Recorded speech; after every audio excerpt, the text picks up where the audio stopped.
The overhead lights in first class dimmed as Tom Dawson's hands closed around Marcus Hayes's forearm. The grip wasn't professional. It was personal. The kind of pressure that left marks, that told everyone watching this wasn't about procedure anymore. Marcus didn't pull away, didn't flinch. His expression remained as still as lake water before a storm. Tom's voice came out louder than necessary, performing for the cabin. "You're being removed from this aircraft for trespassing and failure to comply with crew instructions." Behind them, Victoria Sterling stood with her phone raised, filming, her manicured nails catching the light. Her voice carried the pitch of someone who'd never been told no. "Yes, finally! Get him out of here!" Emily Ward hovered near the galley, clipboard pressed against her chest like a shield. Her headset mic stayed live. The entire cabin could hear her shallow breathing through the PA system. Kyle Barrett leaned against seat 2C, arms crossed, smirking. He'd already written 3 entries in his logbook. Passenger 1A. Suspicious booking pattern, uncooperative, security required. The pen still sat in his breast pocket, ready for more. Marcus's daughter Sierra sat frozen in 1B, her phone shaking in both hands. The camera app recorded everything. Tears streaked her face, but she didn't lower the device. Her father had taught her that much. When the world tries to erase you, you document. You make them see. Around them, passengers filmed from rows 3, 4, 5, 6. Phones emerged from bags, from pockets, from under airline blankets. The cabin transformed into a gallery of lenses, all trained forward, all capturing the same moment from different angles. David Bennett stood in the aisle of row 4, his lawyer's briefcase open on his seat, business card already in hand. His voice cut through the chaos with courtroom precision. "I'm witnessing assault and unlawful detention. Remove your hands from that man immediately." Emma Walsh leaned into the aisle from 5A, her journalist's instincts firing. Her phone streamed live to her 15,000 followers. The view count climbed. 300, 800, 2,000. Tom pulled harder on Marcus's arm. The fabric of the gray hoodie bunched under his grip. Marcus turned his head slowly, meeting Tom's eyes. His voice came out quiet, deliberate, each word its own sentence. "You're making a mistake." Tom's jaw clenched. "Sir, you can cooperate, or this gets worse." Marcus reached into his jeans pocket with his free hand. Tom tensed, ready to escalate. But Marcus only pulled out his phone. One thumb moved across the screen. 3 taps. Then he raised it to his ear. The call connected. Laura. Protocol 7. Now. On the other end, a woman's voice responded immediately. "Confirmed. Activating." Marcus lowered the phone. Didn't end the call, just held it against his thigh, screen still lit, timer running. Victoria's shriek broke through. "Did you all see that? He's calling for backup! He's probably in a gang!" Several passengers turned to stare at her. A white woman in row 6 actually laughed, the sound bitter and disbelieving. Emily's voice crackled through the PA again, but the words came out wrong, uncertain. "Ladies and gentlemen, we appreciate your patience during this situation. We're working to resolve a passenger issue, and we'll update you shortly." The cabin erupted. "He's not being disruptive. This is discrimination. I'm recording this." "We all see what you're doing." Rachel Monroe appeared from the forward galley, her supervisor's badge catching the overhead lights. She moved like someone walking into a room she didn't want to enter. Her eyes scanned the scene. Tom restraining Marcus, Sierra crying, 20 phones recording, passengers shouting. She touched Emily's shoulder. The younger flight attendant jumped. "What's the situation?" Emily's voice dropped to a whisper, but several nearby passengers still caught it. "His ticket looked irregular. I called Kyle over. We verified. It's fraudulent. Had to call security." Rachel glanced at Marcus, at his calm expression, at his daughter's tears, at the wall of witnesses forming in the aisle. Did you run it through the system? Emily hesitated. We didn't need to. It was obvious. The word hung in the air. Obvious. Marcus spoke again, voice still level. I'd like to see the fraud alert you received from your ticketing system. Emily's face flushed. That's not how it works. Actually, David Bennett interjected, that's exactly how it works. Federal aviation regulations require documentation of all fraud claims. I'd like to see that documentation as well. Kyle pushed off from his leaning position, straightening his uniform. His voice carried that particular edge of authority men use when they feel it slipping. Sir, you need to return to your seat and let us handle this. I am handling this, David replied. I'm exercising my right to witness and document civil rights violations. Victoria jabbed a finger toward David. Oh, so now there's 2 of them ganging up on the crew. David turned slowly, met her eyes. Ma'am, I'm a partner at Bennett & Associates in Chicago. I specialize in civil rights litigation. Every word you're saying is being recorded by multiple devices and will be admissible in court. I strongly advise you to stop talking. Victoria's mouth opened, closed, opened again. The words came out anyway. You can't threaten me. My father is Senator Richard Sterling. I have connections. Emma Walsh's fingers flew across her phone screen. The tweet went live in seconds. Hashtag breaking. Passenger claims senatorial immunity while demanding removal of black CEO from first class. Hashtag Skybridge. Hashtag Flight 472. Video attached. 300 retweets in 90 seconds. Sierra's voice came out small, broken. Dad, I want to go home. Marcus turned his head toward her. Tom's grip prevented him from moving more. We will, baby. Soon. Tom's radio crackled. Ground security was asking for status. The cockpit door opened.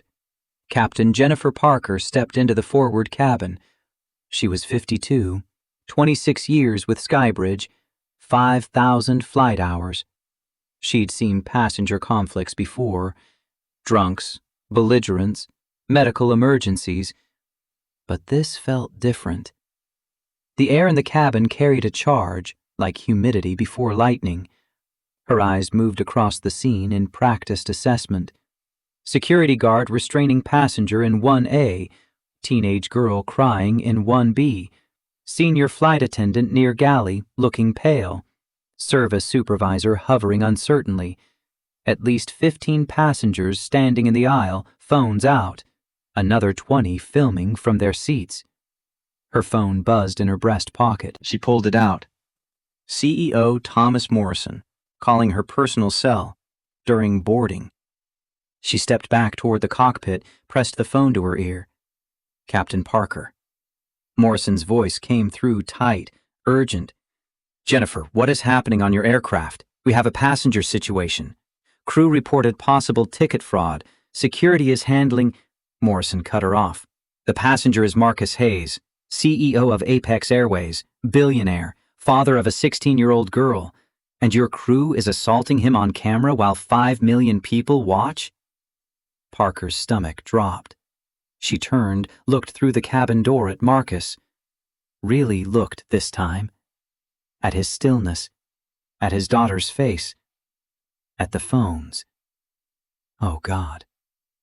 Jennifer, I'm watching the live stream right now, 3 different angles.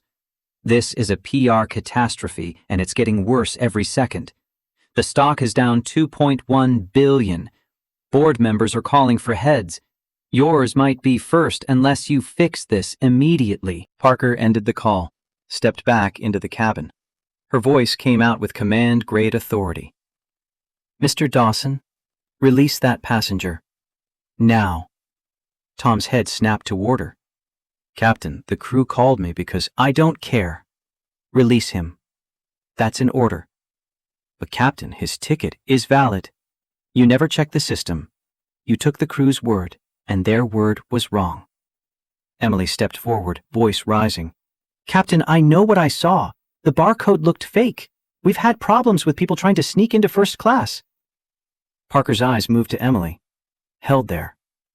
When did you last attend anti-bias training, Miss Ward? Emily blinked. It was 2 years ago. You're overdue. The barcode didn't look fake. The passenger looked wrong to you. There's a difference. The cabin went quiet. Even the passengers stopped murmuring. Tom's hands released Marcus's arms slowly. He stepped back, but his posture stayed defensive, ready to re-engage. Marcus straightened his hoodie, holder his shoulders. Sierra immediately reached for his hand. He took it, squeezed. Parker approached them. Her voice dropped, meant only for them. Mr. Hayes, I apologize for this incident. This should never have happened. Marcus met her eyes. You're right. It shouldn't have. But it did. And now everyone knows. He gestured around the cabin at the phones. Parker's jaw tightened. I understand you're upset. I'm not upset, Captain. I'm documenting. There's a difference. He raised his own phone. The call with Laura still connected. The timer read 14 minutes, 23 seconds. Marcus spoke into it. Laura, are you there? The speaker came on. Laura Thompson's voice filled the first-class cabin, professional and crisp. I'm here, Marcus. Legal team is standing by. PR team has issued preliminary statements. We're monitoring all social media channels. Current tally, 47 videos posted across 6 platforms. Combined views approaching 8 million. Engagement rate is through the roof. Victoria made a choking sound. Marcus continued. File everything. FAA complaint. DOT discrimination report. Civil suit preparation. I want documentation on every regulation they violated. Laura's response came instantly. Already in process. We have testimony offers from 23 passengers on your flight. David Bennett has formally offered pro bono legal consultation. Emma Walsh's publication wants an exclusive interview. Morrison's going to call you, Marcus added. He already did. I referred him to legal. Parker's face had gone gray. Kyle Barrett finally found his voice. This is insane. We were doing our jobs. Your job is to check tickets and provide service, David Bennett said. Not to profile passengers based on appearance. Not to falsify reports to justify bias. Not to call security on a man sitting peacefully with his daughter. I didn't falsify anything. David held up his phone. I have video of you writing in your logbook before you even approached Mr. Hayes. Time-stamped. You documented suspicion before investigation. That's not protocol. That's profiling. Kyle's face went red. You can't use that. Illinois is a one-party consent state for recordings. I can and will use every second of this footage. From the galley area, a new voice emerged. Quiet, shaking, female. I have audio too. Everyone turned. Sarah Mitchell stepped forward from where she'd been standing near the coffee station. She was 28, blonde, 6 months into her flight attendant career. Her hand trembled as she held up her phone. I recorded what Emily and Kyle said in the galley, before they approached Mr. Hayes, before any ticket check. Emily spun toward her. Sarah, what are you? I'm doing the right thing, which is what I should have done 15 minutes ago. Sarah tapped her phone screen. The audio played through her speaker, tinny but clear. Emily's voice. I knew the second I saw that hoodie. They always try to sneak into first class. Kyle's voice. You want me to note suspicious booking pattern in the log? Emily's voice. Already did. Cover our bases. The cabin erupted again. Gasps, shouts, camera flashes. Rachel Monroe closed her eyes. Parker's voice came out cold. Ms. Ward? Mr. Barrett? My office. Now. Emily's composure cracked. Captain, I can explain. You just did. The recording explains everything. You profiled a passenger based on appearance. You falsified documentation. You triggered an escalation that resulted in physical assault, all of it captured on video and audio by multiple witnesses. Kyle tried. Captain, we were protecting first-class standards. From what? A father and daughter with valid tickets? Tom Dawson finally spoke up. Captain, I was called to respond to a crew report of an uncooperative passenger. I acted on information provided by your staff. Parker turned to him. You grabbed a man who was sitting quietly. You escalated to physical force without verifying the crew's claims. You violated protocol. TSA is going to want to review this incident very carefully. Tom's face hardened. I was doing my job. Marcus spoke quietly. Your job is to protect passengers, not to assault them. The phone in Parker's hand buzzed again. She glanced at the screen. Morrison again. She declined the call. Victoria Sterling, who'd been uncharacteristically quiet for 30 seconds, suddenly exploded. This is ridiculous. I don't care who he is. Look at him. He's wearing a hoodie in first class. That's not appropriate. Someone had to say something. Emma Walsh's voice came from row 5, flat and factual. Miss Sterling, you just admitted on camera that you believe clothing choice justifies discrimination. I'm Emma Walsh, investigative journalist with the Chicago Tribune. I'd like to interview you after we land. Victoria's eyes went wide. That's not what You're twisting my words. I'm quoting you directly. Would you like to clarify your statement? I don't have to talk to you. You're correct. You don't. But the video speaks for itself. Victoria looked around wildly, at the phones, at the faces, at the evidence mounting against her in real time. Her voice climbed toward hysteria. My father will hear about this! He has power! He knows governors! He can destroy all of you! Marcus's expression didn't change. Miss Sterling, I donated $500,000 to your father's opponent in the last election. And I'll do it again. Power is relative. Victoria's mouth worked soundlessly. Sierra tugged on Marcus's hand. Dad, can we sit down now? Marcus nodded. They moved back towards seats 1A and 1B. Tom shifted aside, no longer blocking. Marcus helped Sierra into her window seat first, stowed her backpack under the seat in front of her. Then he folded himself back into 1A. The passengers in the aisle slowly returned to their seats, but the phones stayed out. The recording continued. Parker addressed the cabin through the PA. Ladies and gentlemen, I apologize for this disruption. We're working to resolve the situation and will provide an update shortly. She turned back to Emily, Kyle, Rachel. You three, with me. Now. But Captain, Rachel started. That wasn't a request. The 3 crew members followed Parker toward the forward galley. Their hushed conversation carried just enough for nearby passengers to hear fragments. Parker, gross negligence, federal violations. Emily, following protocol. Parker, what protocol allows profiling? Kyle, protecting the airline. Parker, you've exposed the airline to millions in liability. Rachel, I didn't actually do anything. Parker, silence is complicity. Tom Dawson stood in the aisle, uncertain. His radio crackled again. Ground security wanted him to report to the gate office. He glanced at Marcus, opened his mouth, closed it.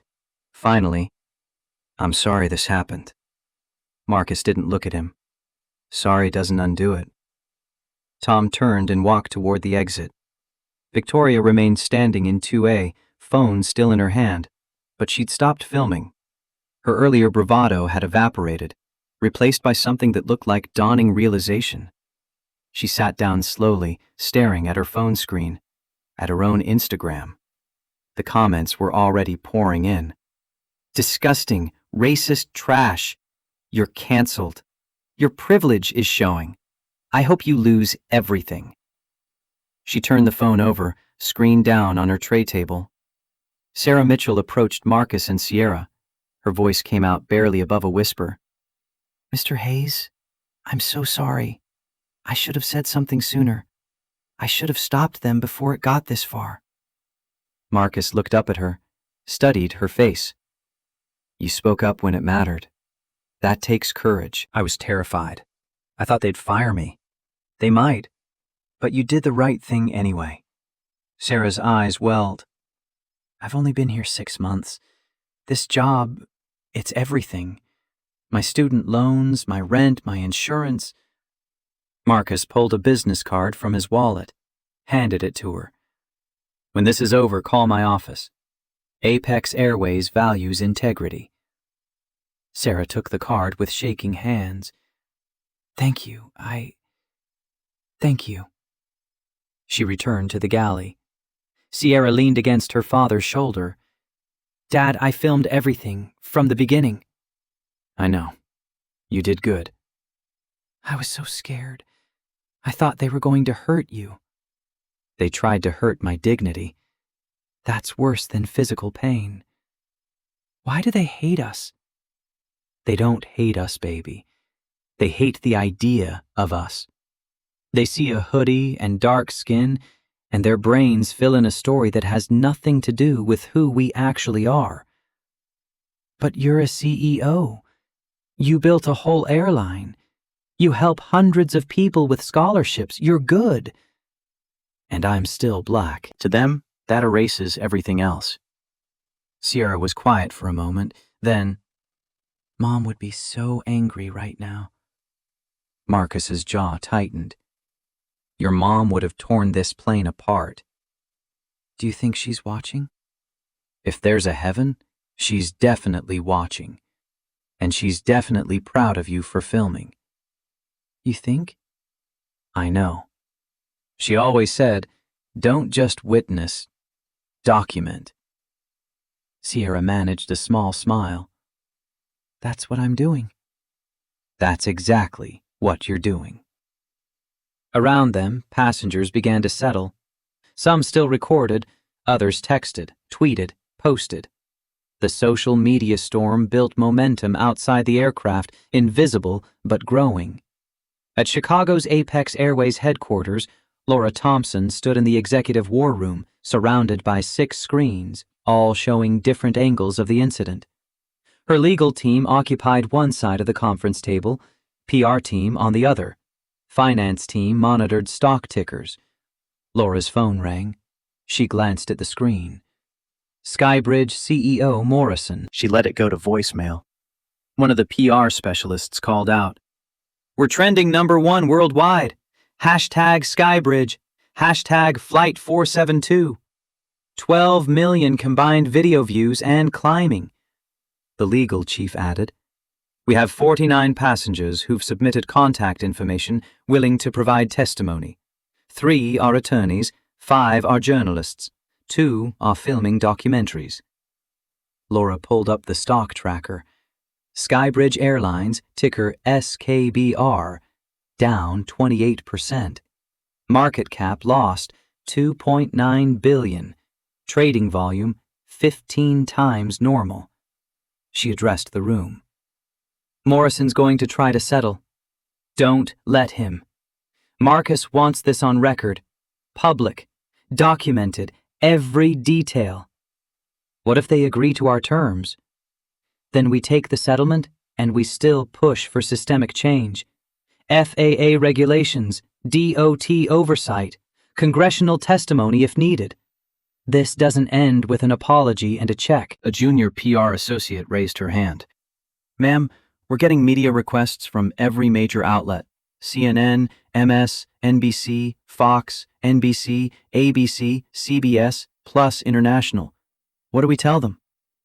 Tell them Marcus will make one statement after the flight lands. No interviews until legal review is complete. But make sure they know he's willing to cooperate fully with any federal investigation. The finance director spoke up. Our stock is up 6%. We're gaining market share in real time. Laura's expression hardened. This isn't about profit. Make sure that's clear in all communications. This is about accountability. Back on Flight 472, Captain Parker emerged from her huddle with Emily, Kyle, and Rachel. She walked to where Marcus sat. Mr. Hayes, I need to inform you officially. Emily Ward, Kyle Barrett, and Rachel Monroe are being removed from this flight. They will be suspended pending investigation. Federal air marshals will be waiting at the gate. Marcus nodded. And I apologize. As captain of this aircraft, I am responsible for my crew's conduct. They failed you. I failed you. That's unacceptable. Apologies don't change policy, Captain. What are you going to do differently? Parker took a breath. I'm going to recommend immediate termination. I'm going to testify in any investigation, civil or criminal. And I'm going to push for mandatory bias training across the entire airline. Why would you do that? Because I've been flying for 26 years, and I've seen this happen before. Not this publicly, not this documented, but I've seen passengers profiled, questioned, moved, removed, and I stayed quiet because it wasn't my problem. But it is my problem. It's everyone's problem. Marcus studied her face. You really mean that? I do. And if Skybridge doesn't implement real change, I'll resign and find an airline that will. Marcus pulled out another business card. My offer to Sarah Mitchell applies to you too. When you're ready for change, Apex Airways is hiring. Parker took the card, looked at it, slipped it into her pocket. Thank you. She returned to the PA system. Ladies and gentlemen, due to crew changes, we'll have a slight delay. We appreciate your patience. We expect to push back from the gate in approximately 30 minutes. Groans from economy. But first class remained mostly quiet. They'd seen what happened. They understood. Emily, Kyle, and Rachel gathered their belongings from the crew storage. Their movements were mechanical, defeated. Emily's eyes were red. Kyle's jaw stayed clenched. Rachel looked anywhere but at the passengers. The forward door opened. 3 O'Hare Airport security officers entered, followed by 2 federal air marshals in plain clothes. The lead officer approached Emily. Ms. Ward, I need you to come with us, please. Emily's voice cracked. Am I under arrest? Not at this time. We need to take statements regarding an incident on this aircraft. The same process for Kyle and Rachel. They filed out through the jetway, past boarding passengers who'd been held at the gate, past curious onlookers who immediately pulled out phones. Victoria Sterling watched them go. She pulled out her phone again, opened her contacts, found her father's personal cell. The call went to voicemail. Senator Sterling's recorded voice. You've reached Senator Richard Sterling. Please leave a message. Victoria's voice came out small. Daddy, I need help. Something happened on a flight and people are saying things and I need you to call me back. Please. It's important. She ended the call, stared at the screen. A text came through, not from her father, from her fiancé, Brent. Victoria, what the hell did you do? You're all over Twitter. My partners are asking if I'm still with you. Call me now. She tried to call. It rang once, then went to voicemail. He'd rejected it. She tried again, same result. Her hands started shaking. Another text, this time from her mother. Your father's in a committee hearing. I just saw the video. Victoria Ann Sterling, what were you thinking? Victoria typed back, Mom, it's not what it looks like. He really did look suspicious. I was trying to help. The response came fast. You accused a billionaire CEO of being a thief on camera. Your father's opponent is already fundraising off this. Do not call him. Do not make this worse. Get a lawyer. Victoria's world tilted. She opened Instagram.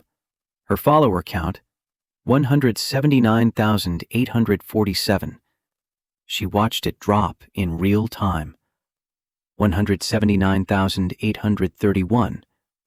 179,804.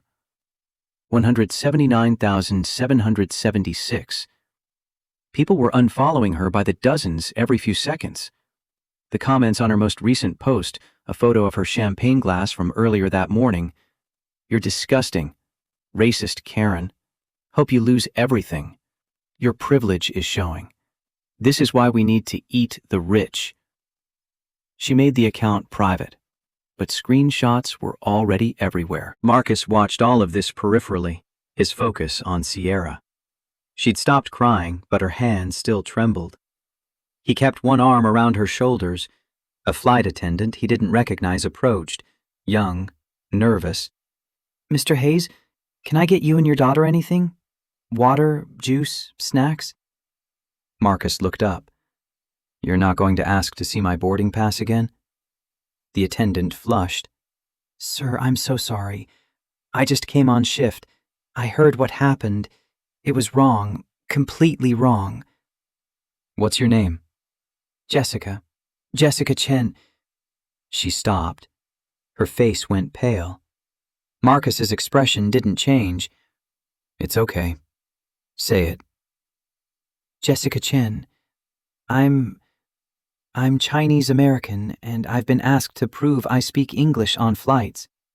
I've had passengers refuse to let me serve them because they don't trust Asian people with food after COVID. I know what it's like to be treated like you don't belong."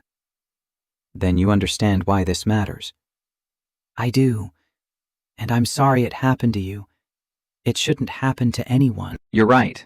It shouldn't. But it does. Every day.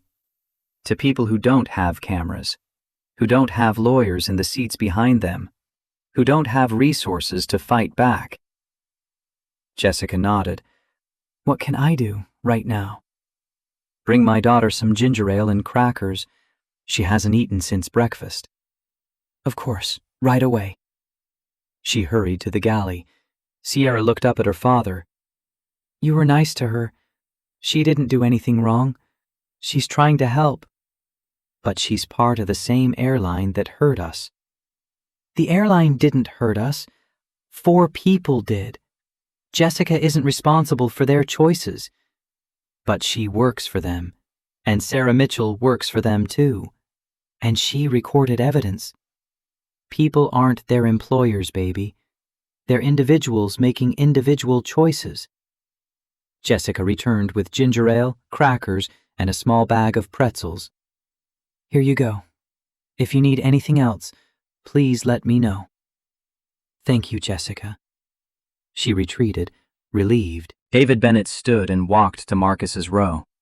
He crouched in the aisle. "Mr. Hayes, I meant what I said. I'd like to help with this case. Pro bono, if necessary." Marcus extended his hand. They shook. "I appreciate that. My legal team will be in touch. But I have a feeling this won't stay small enough for pro bono. I don't care about the size. I care about the principle. I've been practicing civil rights law for 23 years. I've seen incidents like this dozens of times, but I've never seen one this well documented with this many witnesses. We can actually win this. Not just a settlement, real change. That's what I want. Real change." "Then we're aligned. I'll send you my information." David returned to his seat. Emma Walsh approached next. "Mr. Hayes, Emma Walsh, Chicago Tribune. I'd like to write about this, not sensationalize it, document it. Show the pattern, the system that enabled this. Would you be willing to speak with me?" "After the lawyers approve it, yes, but I have conditions. Name them. This doesn't become about me. It becomes about the hundreds of people this happens to every year who don't make the news. It becomes about policy change, training, oversight, accountability. That's exactly the story I want to tell. Then we have an understanding." Emma returned to her seat, already typing notes. The new boarding process began. Passengers filed past, many glancing at Marcus, at Sierra, at the empty crew positions. Some looked sympathetic, some curious, a few hostile, though they kept it quiet. An elderly white woman paused at row 1. "Young man, I just want you to know that was disgraceful. What they did to you? I'm ashamed to fly this airline. Marcus gave her a tired smile. Thank you, ma'am. You handled yourself with such grace. Your daughter is lucky to have you. I'm lucky to have her. The woman continued to her seat. A middle-aged white man stopped. I hope you sue them for everything they're worth. Marcus just nodded. A young white couple. We're both teachers. We're going to use this in our social justice curriculum, if that's okay. It's okay. Use it to teach what not to do and what to do when you witness it. They moved on. The cabin filled. The replacement crew worked efficiently, heads down, avoiding eye contact with Marcus. Parker's voice came through the PA. Ladies and gentlemen, we're ready to push back from the gate. Flight time to Detroit will be approximately 1 hour and 20 minutes. We'll be cruising at 35,000 feet. Weather looks clear. We apologize again for the delay and appreciate your patience. The aircraft began to move. Sierra gripped Marcus's hand. Dad, what happens when we land? Marcus looked out the window at the tarmac sliding past. We tell the truth. We let the lawyers handle the legal parts. We let the journalists handle the story. And we make sure this never happens to another father and daughter. What if they come after you? What if they try to destroy your company? They can try, but we've got truth on our side. And 8 million witnesses. Is that really how many people saw? Laura said 8 million and climbing. By the time we land, it'll probably be 15 million. Sierra leaned her head against the window. I never wanted to be famous like this. Nobody does, but sometimes the world decides for you. And when it does, you use it for something good. Like Mom did. Like Mom did. They sat in silence as the aircraft taxied. Around them, passengers settled in, some still typing, some watching the videos on their own phones, reliving what they'd just witnessed. Victoria Sterling sat motionless in 2A, staring at nothing. At O'Hare Security Office, Emily Ward sat across from Sergeant Williams, a 20-year veteran of airport police. Williams reviewed the videos on his tablet. Miss Ward, I've watched footage from 7 different passengers. At no point did Mr. Hayes raise his voice, make threats, or physically resist. Can you explain why you escalated this to security? Emily's voice was small. I thought the ticket looked wrong. Did you scan it? No. But I could tell. You could tell what exactly? That it didn't belong to him? Based on what criteria? Emily stared at her hands. Williams leaned forward. Miss Ward, I've arrested actual criminals at this airport. Thieves, assailants, drug smugglers. And you know what they all had in common? They didn't sit quietly in their assigned seats with their children. They didn't have valid boarding passes. They didn't have 8 million people watching them commit crimes. You profiled a passenger based on appearance, and you falsified a security report to justify it. That's not police work. That's bias. Emily's lawyer, a tired-looking man in a rumpled suit, spoke up. Sergeant, my client declines to answer further questions at this time. That's her right.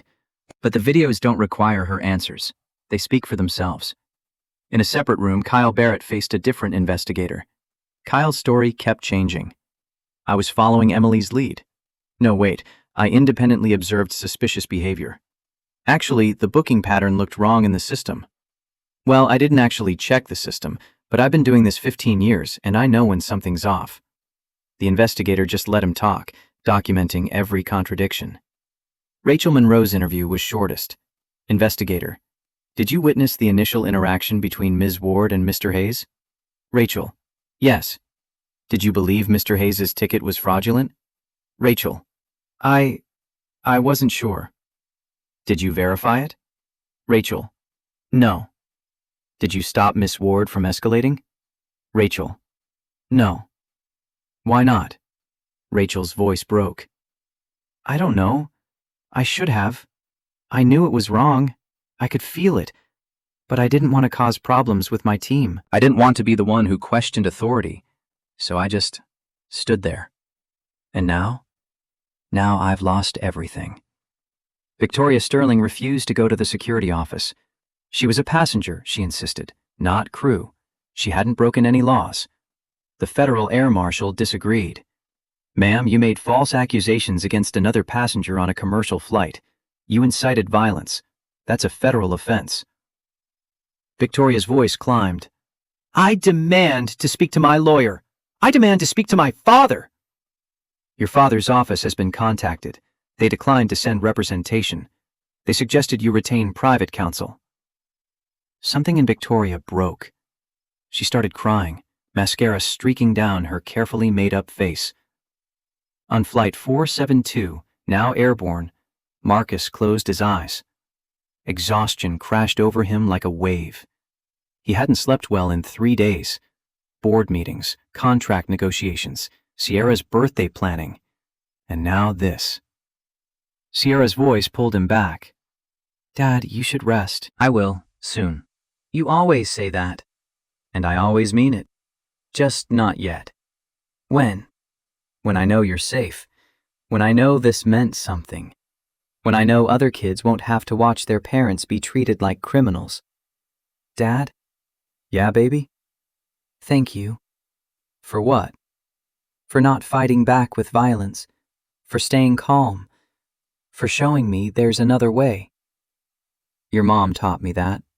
When people go low, we fly high." Sierra smiled, despite everything. "That's corny, Dad." "Your mom said it first. Take it up with her." They sat together as the aircraft climbed, first-class cabin quiet except for the engine hum and occasional whisper. Outside, the sun broke through clouds, painting everything gold. Inside, a revolution was building, one video view at a time. The aircraft leveled at 35,000 feet. Seatbelt signs chimed off. Marcus didn't move to recline his seat. Sierra had finally fallen asleep against the window, her phone still clutched in one hand, the camera app closed but ready. Jessica Chen appeared with a tray, 2 bottles of water, a warm cloth, a handwritten note on Skybridge letterhead. "Mr. Hayes, I know this doesn't fix anything, but I wanted you to know that not everyone here is like them. Some of us are trying to be better. Thank you for your grace. Jessica." Marcus read it twice, folded it carefully, slipped it into his pocket. The water helped. The cloth against his face helped more, but nothing erased the sensation of Tom Dawson's grip still phantom pressing against his forearm. He'd been grabbed before. Cops in his 20s who thought a young black man in a nice car must have stolen it. Store security following him through department stores. Airport screening that somehow always selected him for extra attention. But never in front of his daughter. Never with her watching, terrified, documenting her father being treated as a threat.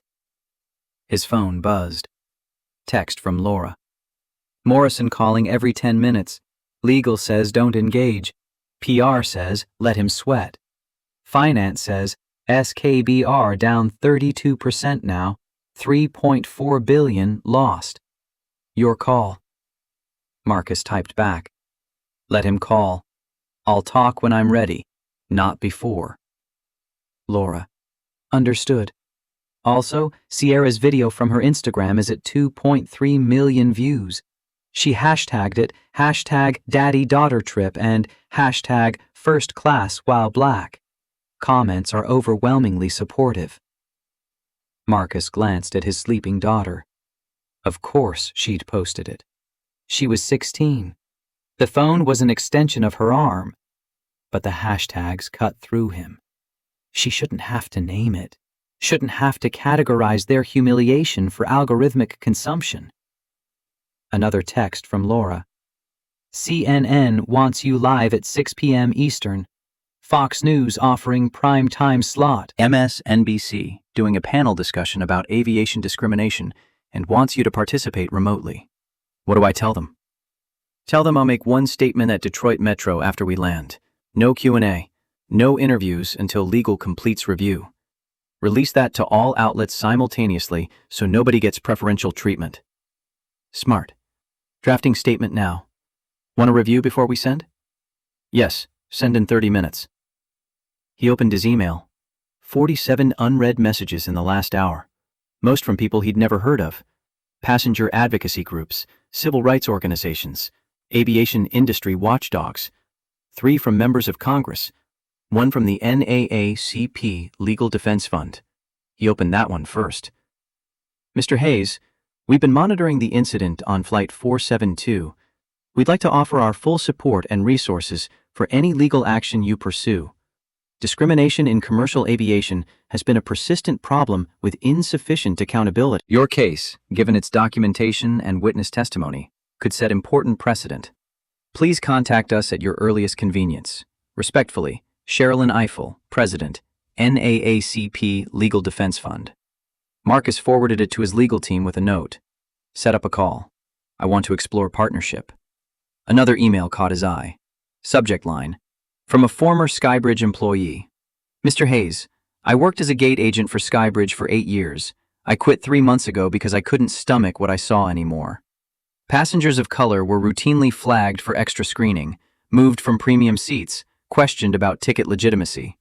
Management knew.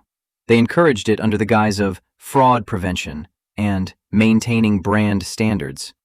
I have documentation, emails, training materials, internal memos. If you're planning legal action, I want to help. I stayed silent too long. I won't anymore. Please contact me. Jennifer Walters, former Skybridge gate agent, O'Hare Terminal 3. Marcus read it 3 times. Forwarded to legal with a priority flag. David Bennett appeared in the aisle, crouching beside Marcus's seat. I don't mean to disturb you, but I wanted to mention something. I overheard Victoria Sterling on the phone earlier. She was talking to someone about her father, the senator. Said she needed him to make this go away. Thought you should know she's already working damage control. Marcus nodded slowly. Did she say anything specific about her father's plans? Just that he has connections, and she's certain he can fix this. She sounded desperate. People with inherited power always do when it stops working. Thanks for the heads up. David stood. One more thing. I took the liberty of documenting everyone who witnessed the initial confrontation. Got names and contact info from 19 passengers willing to provide depositions. All volunteered without prompting. You work fast. 23 years of civil rights litigation teaches you to move while the iron's hot. Memories fade. Witnesses relocate. Evidence disappears. We need to lock this down now. Send me the list. My team will coordinate with yours. Already did. Check your email. Marcus pulled up his inbox again. There it was. Detailed spreadsheet. Names, seat numbers, phone numbers, email addresses, brief notes on what each witness observed. This is thorough. It needs to be. Because Skybridge's lawyers are going to claim you're exaggerating. They'll say the crew acted reasonably. They'll argue you were actually being disruptive and the videos are selectively edited. We need overwhelming evidence that leaves no room for interpretation. They'll still try. Of course they will. But trying and succeeding are different things, especially when 8 million people have already seen the truth. David returned to his seat. Emma Walsh stood and stretched, then walked forward. She stopped at Marcus's row. Mr. Hayes, I've been doing some preliminary research during the flight. Skybridge has had 47 discrimination complaints filed with the DOT in the past 18 months. That's triple the industry average for an airline their size. Where did you find that? Public records. DOT maintains a database. Most complaints get resolved quietly, settlements with NDAs. But there's a pattern. 89% of complaints involve passengers of color, 73% in premium cabins, 91% resulted in no action taken by the airline. You pulled all that in the last hour? I'm good at my job. And this story matters. May I sit for a moment? Marcus gestured to the empty seat across the aisle where Victoria had been sitting. Victoria had moved to the back of first class, trying to hide. Emma settled in. I want to be transparent with you. This is going to be a massive story. National, possibly international. Your life is about to get very complicated. Press at your home, at your office, People trying to interview your employees, your friends, your family. It's going to be invasive and exhausting. I appreciate the warning. But here's the thing. If you don't control the narrative, someone else will. Skybridge will hire crisis PR firms. They'll try to spin this as an unfortunate misunderstanding. They'll dig into your past looking for anything to discredit you. They'll make Emily Ward and the others sympathetic figures who made an honest mistake. Let them try. My past is clean. Everyone has something, Mr. Hayes. A college indiscretion, a business deal that went south, a disgruntled employee. Doesn't matter if it's relevant, they'll make it relevant. So what do you suggest? Get ahead of it. Tell your story fully and honestly before they can twist it. Work with journalists you trust to present the facts. Don't let this become a spectacle. Make it a documentation. And you want to be one of those trusted journalists. I do, but not exclusively. I think you should talk to multiple outlets, different angles, different audiences. Some people won't read the Tribune, but they'll watch CNN. Others won't watch cable news, but they'll read social media threads. You need saturation with accuracy. You've thought about this. I've covered these stories before. Michael Brown, Tamir Rice, Philando Castile, Breonna Taylor. I've seen how the narrative gets controlled and twisted and weaponized.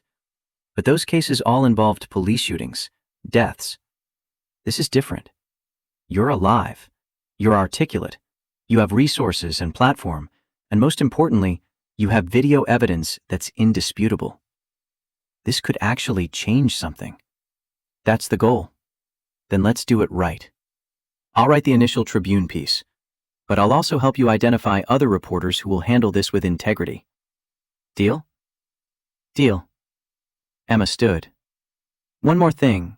Victoria Sterling's father, Senator Richard Sterling, serves on the Senate Commerce Committee. They have oversight of the FAA. If he decides to protect his daughter by pressuring the investigation, he has tools to do it.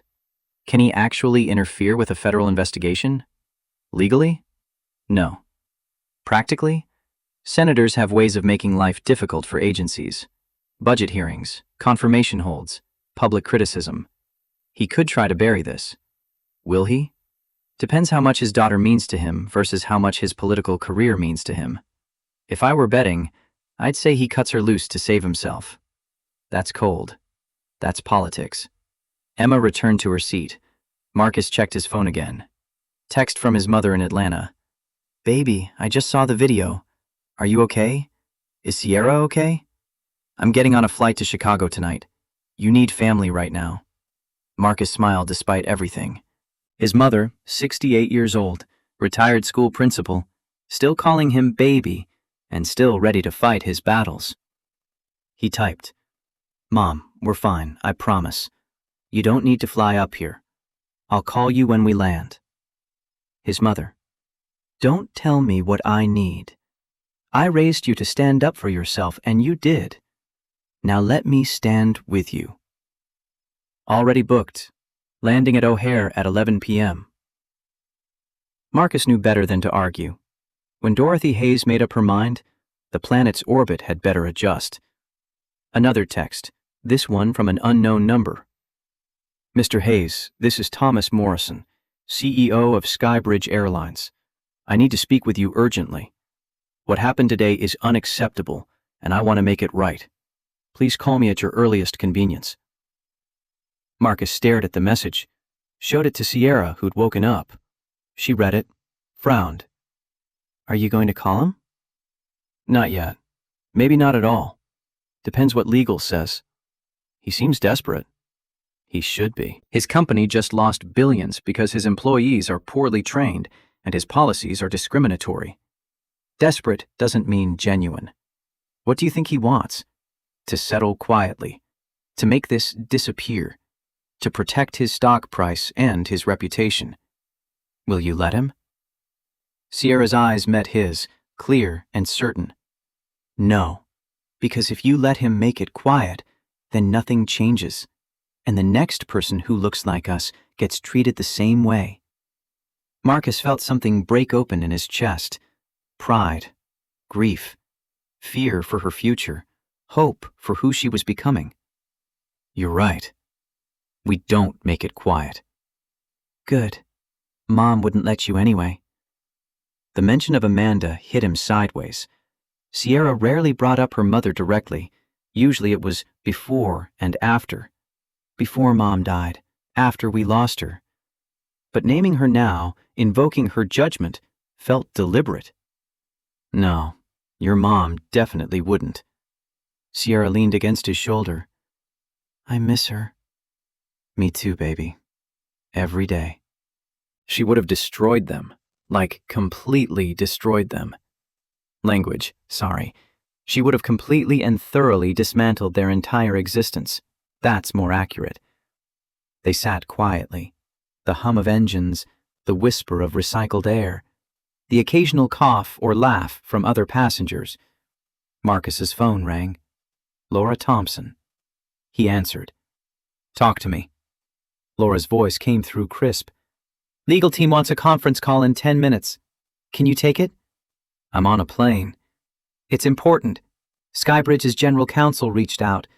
They want to meet tomorrow morning, early, before any news cycles. They're scared, Marcus. They should be. Legal wants to discuss strategy before we respond. Also, I've been monitoring social media. There's a secondary hashtag trending now. Hashtag #FireEmily. It's got 9 million mentions. People are calling Skybridge customer service demanding Emily Ward be terminated. The lines are so jammed, the system crashed. Is that good or bad? Depends on your perspective. It's good because it shows public outrage. It's bad because it could backfire into a narrative about mob justice. We need to be careful not to feed that. What do you recommend? Let Skybridge handle their own employees.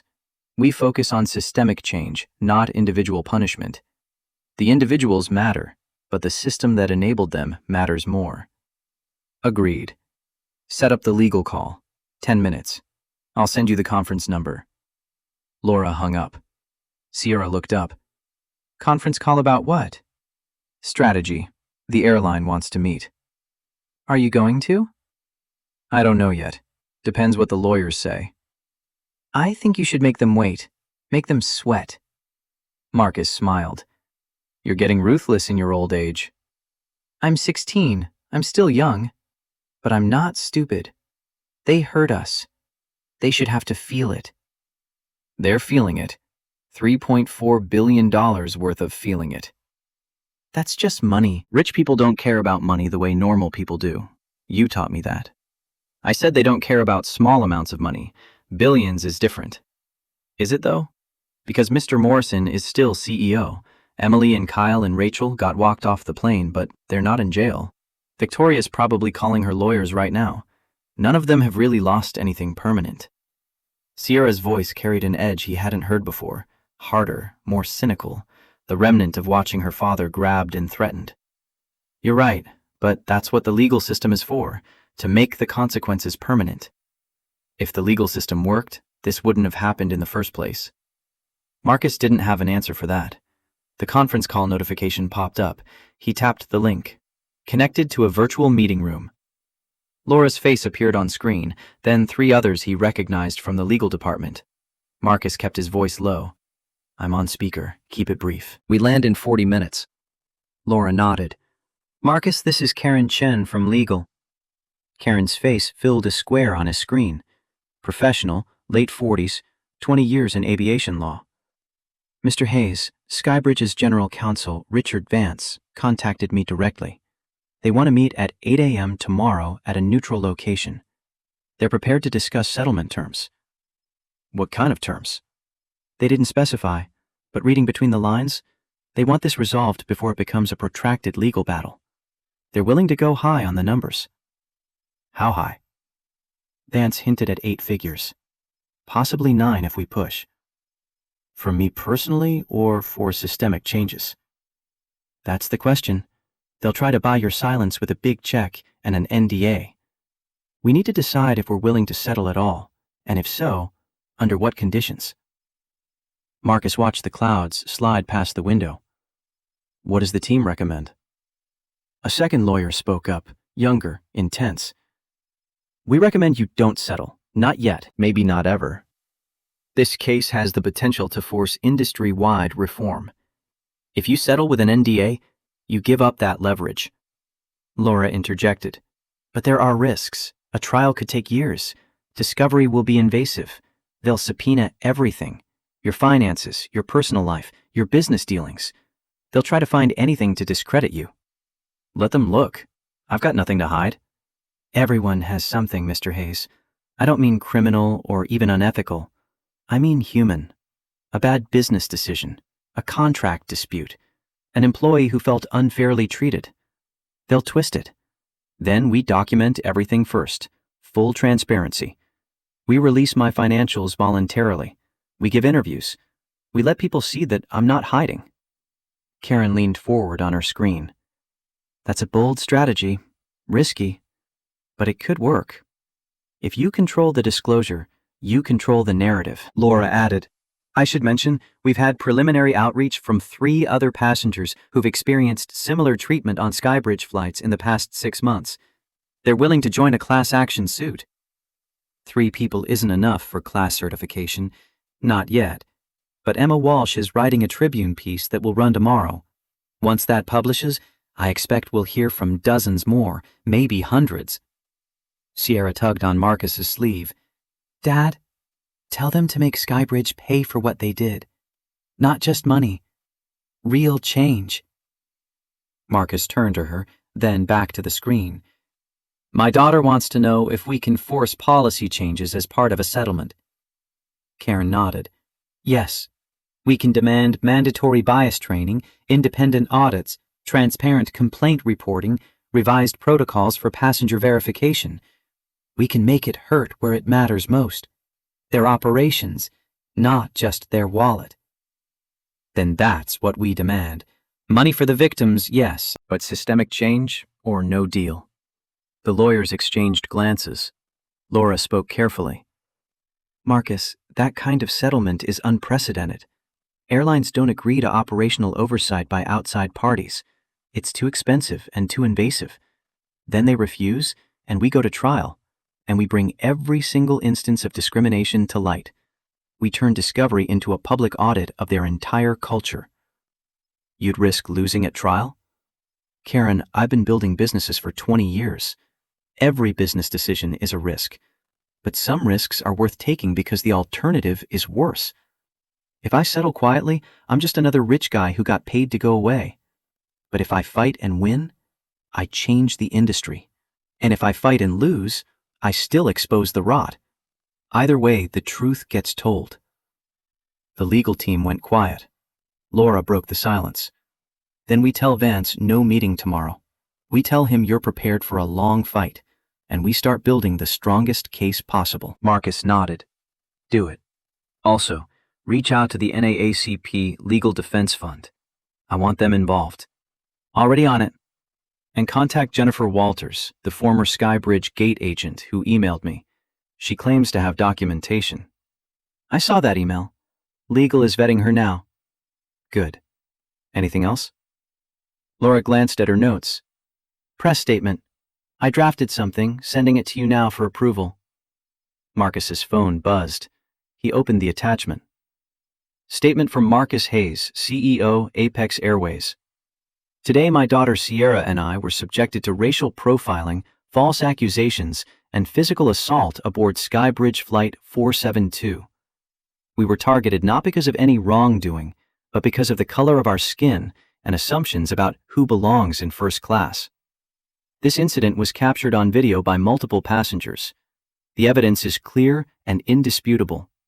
What happened to us happens to countless travelers of color every day, most without cameras, without witnesses, without recourse. I'm not interested in revenge. I'm interested in accountability and change. Skybridge Airlines must answer for the culture that enabled this behavior. The aviation industry must adopt stronger protections for passengers. And all of us must confront the biases that make people see threats instead of fellow human beings. I will be pursuing all available legal remedies. I will be advocating for policy reforms. And I will not be silenced by settlements or NDAs. My daughter asked me why they treated us this way. I told her that some people judge based on appearance rather than character. But I also told her that we get to choose how we respond. We choose documentation over destruction. We choose systemic change over personal revenge. We choose to make this moment mean something. To everyone who filmed, who spoke up, who stood in the aisle to protect us, thank you. You proved that ordinary people can do extraordinary things when they choose courage over comfort. To Skybridge Airlines. I'm ready to talk, but I'm not ready to be quiet. Marcus read it twice, changed one word. Ordinary people became everyday people. Sent it back. Laura, perfect. I'll release this to all major outlets when you land. It'll hit during evening news cycle. Sierra read over his shoulder. Dad, that's really good. You think so? It sounds like you, not like some corporate lawyer wrote it. Some corporate lawyer did write it. I just made it sound like me. Sierra smiled. The call ended. Marcus leaned back, exhausted. Jessica Chen appeared again. Mr. Hayes, we'll be beginning our descent shortly. Can I get you anything before we land? Just water, thank you. She brought 2 bottles, fresh and cold. There's going to be press at the gate. Airport security has been notified. They'll escort you and Sierra through a secure corridor if you want to avoid cameras. Marcus considered. No, we'll walk through the main terminal. Let them see us. Jessica's eyes widened slightly. Are you sure? I'm sure. We didn't do anything wrong. We're not going to act like we did. She nodded and moved away. David Bennett appeared again. I overheard that. You're walking through the terminal? We are. Bold choice. The footage will be everywhere. Good. Let people see a father and daughter walking with dignity after being treated with none.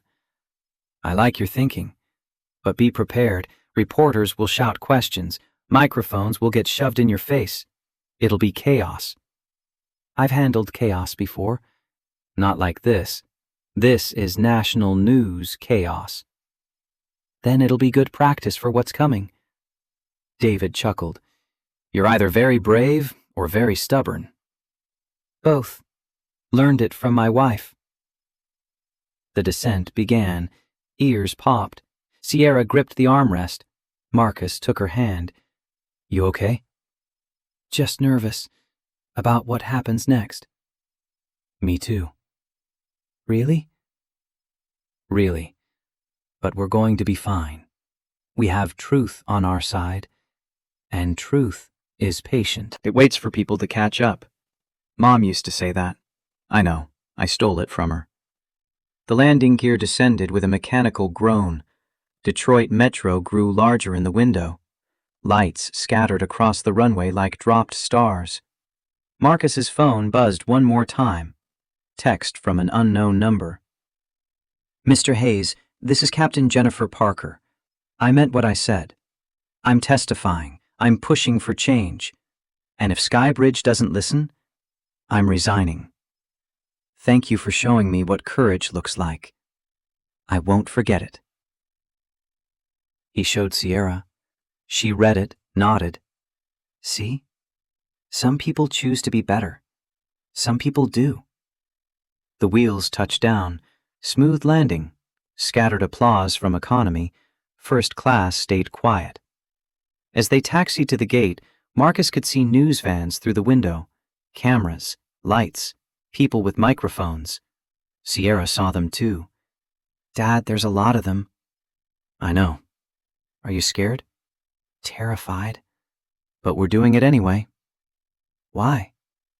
Because fear is just information. It tells you something matters. And this matters more than comfort. The aircraft stopped. Seatbelt signs chimed off. Passengers stood, grabbing bags, eager to deplane. Marcus and Sierra stayed seated. Let others go first. No rush. Jessica Chen approached one final time. Mr. Hayes, I just want to say thank you. For the way you handled this. For your grace. I've learned more about courage in the last 2 hours than in 6 months of training. You didn't need to learn courage, Jessica. You already had it. You just needed permission to use it. She blinked back tears. Thank you. The first-class cabin emptied. Marcus and Sierra stood, gathered their things, walked toward the exit. The jetway felt longer than it should. Each step echoed. At the door, Captain Parker waited. She extended her hand. Mr. Hayes, Sierra, I hope you'll accept my apology. Marcus shook her hand. I accept your apology, Captain. But apologies don't change systems. Action does. I understand, and I'm committed to action. Then we'll see what that looks like. They walked past her into the terminal. The noise hit first. Shouted questions, camera shutters, jostling bodies. Mr. Hayes, how do you feel about what happened? Sierra, were you scared? Are you going to sue Skybridge? What do you want people to know? Marcus kept his arm around Sierra's shoulders, kept walking, didn't answer, didn't stop, just moved forward with steady purpose. Security flanked them, clearing a path, but Marcus deliberately chose the longest route through the terminal, past gates, past restaurants, past shops, past hundreds of travelers who stopped and stared. Some pulled out phones, more documentation, more witnesses. Some called out support. We're with you. You did the right thing. Make them pay. Others glared, resentful, uncomfortable, wishing this inconvenient confrontation would disappear. Sierra walked with her head up, phone in her hand but not filming, just walking beside her father. They reached the main terminal, the press area. 20 cameras, 30 reporters, microphones bristled like a field of metal flowers. Marcus stopped, Sierra beside him. He pulled out his phone, read from Laura's statement. His voice carried across the terminal, amplified by the microphones thrust toward him. Every word Laura had written, every change he'd made, delivered with quiet intensity. When he finished, the questions erupted again. He held up one hand. I'm not taking questions tonight, but I'll leave you with this. My daughter is 16 years old. She's brilliant. She's kind. She's everything a father could hope for. And today she watched her dad be treated like a criminal because we committed the crime of being black in first class. That's not acceptable. That's not American. And that's going to change. He lowered his hand, took Sierra's. They walked toward baggage claim. Behind them, the press exploded into motion, filing stories, uploading video, calling editors. The revolution wasn't televised. It was streamed, tweeted, posted, shared, and went viral at the speed of outrage. Marcus's phone buzzed continuously. Texts, emails, calls. He ignored them all. Sierra leaned against him. You did good, Dad. We did good, together. What happens now? Now we go home. We rest. And tomorrow, we start the real work. What's the real work? Making sure this never happens again. To anyone. They collected their bags, walked to the parking garage, found the car Laura's assistant had arranged. As Marcus drove out of Detroit Metro, Sierra's phone lit up. Notification after notification. She scrolled through them. Dad, your statement is trending #1. The video from the plane is at 15 million views. People are boycotting Skybridge. Their stock is down 40%. Marcus kept his eyes on the road. Good. Is it though? I mean, regular people work for Skybridge. Flight attendants who weren't on our plane, pilots, Ground crew. What if they lose their jobs because of this? Then Skybridge's leadership has a choice. They can change their policies and protect their employees. Or they can protect their pride and watch their company collapse. Either way, it's on them, not us. Sierra went quiet. Marcus glanced over. What are you thinking? I'm thinking Mom would be proud.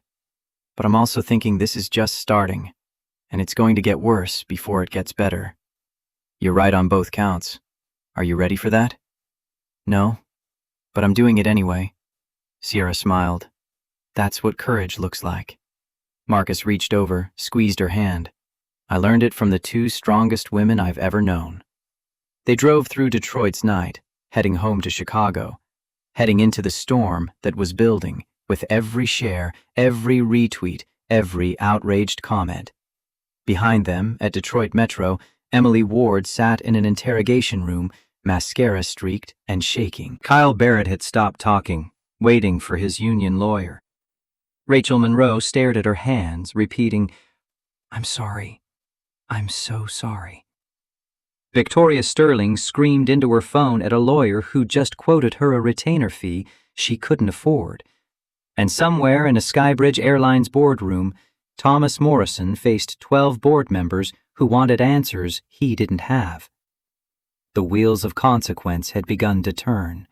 Slow at first, then faster, then inevitable.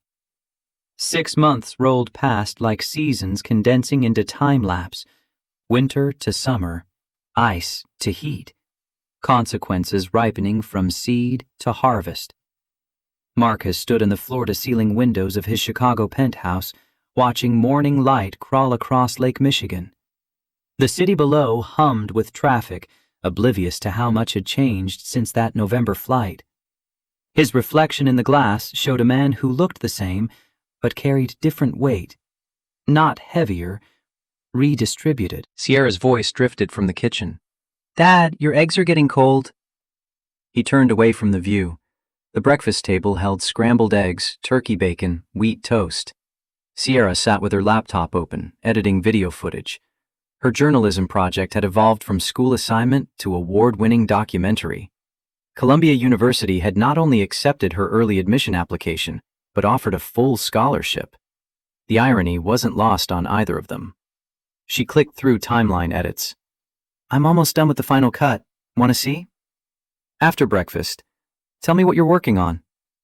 "The 6-month aftermath section?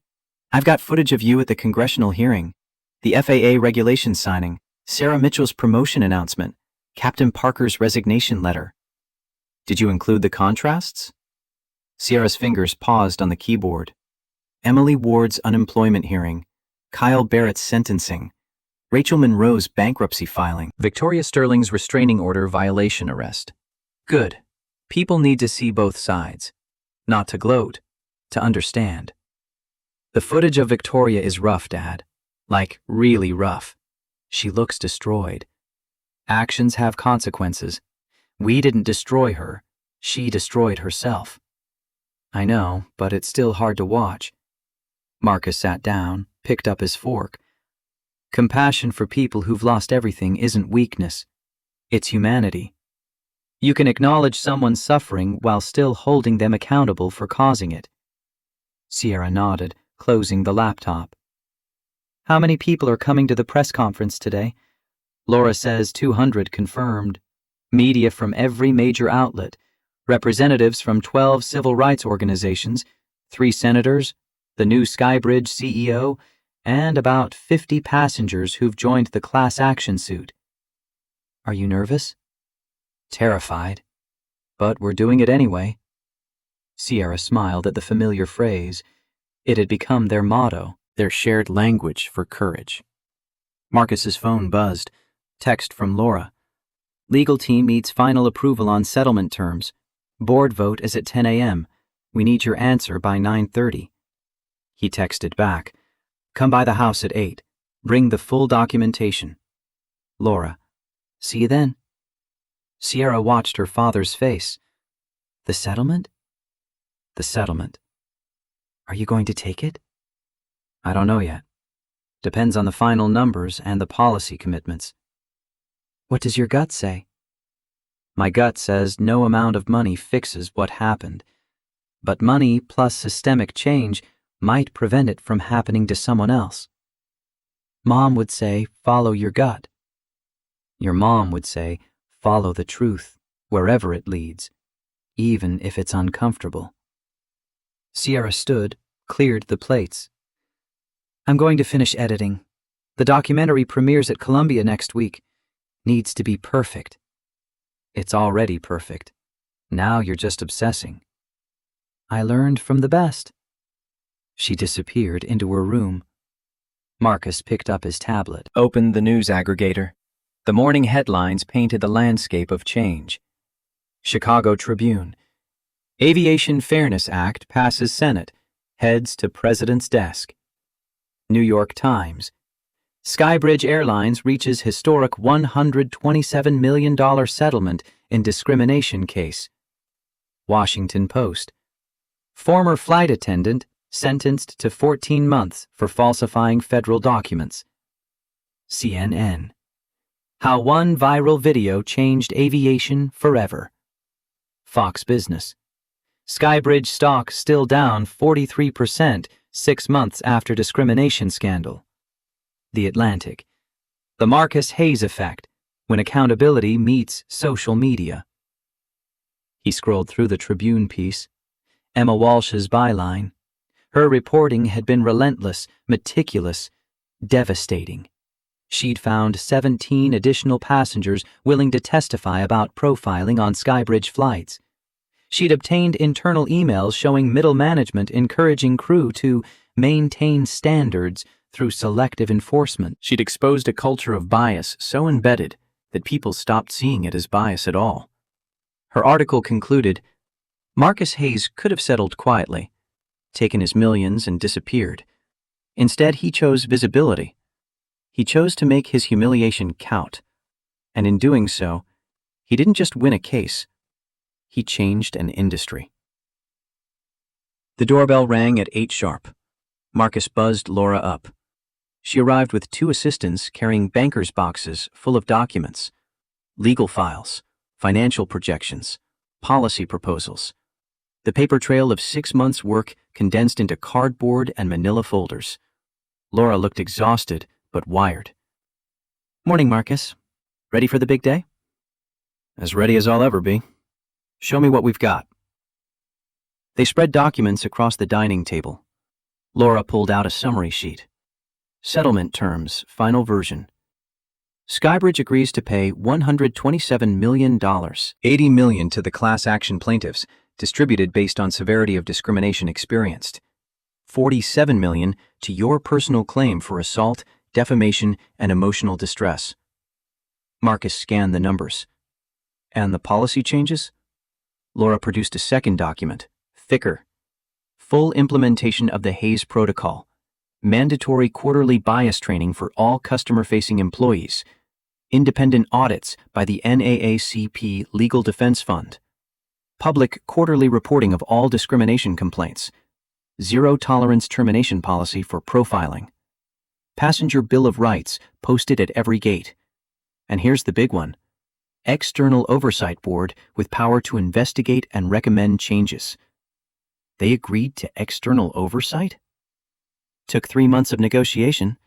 Their new CEO, Patricia Henning, actually pushed for it. She wants to rebuild the brand, knows they can't do it without credibility. What about the individuals? Emily, Kyle, Rachel, Tom, Victoria. Laura flipped to another section.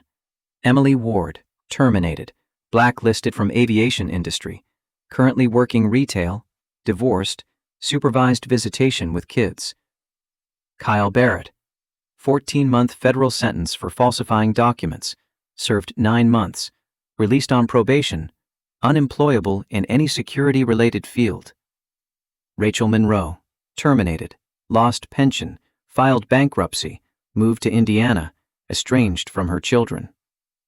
Tom Dawson, TSA license permanently revoked, marriage dissolved, working construction, living alone. And Victoria Sterling? Laura's expression darkened. That one's complicated. Criminal charges for filing false reports, inciting violence, and later for violating a restraining order when she tried to confront you outside Apex headquarters. Her father, Senator Sterling, publicly disowned her.